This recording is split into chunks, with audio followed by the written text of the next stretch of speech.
Baş burada ne yiyorsun? Kardeşim ne Aman yok. Sağ ol. Burada ne yiyorsun? Skuterdə kardeşim almışam.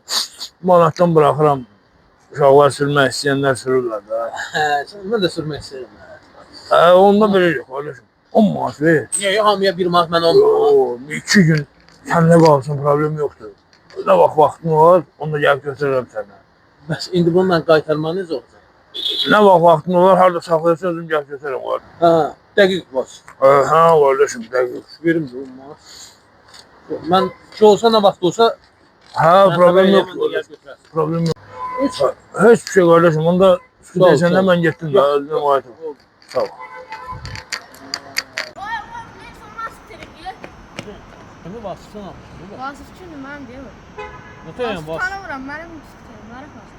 Bu əclaf düzəlmir də qardaş, bu düzəlmir. Cəmaatın skuteri satıb mənə deyən görüm. Nömrəsinə də zəng çatmır. Bunu nəysə qardaş.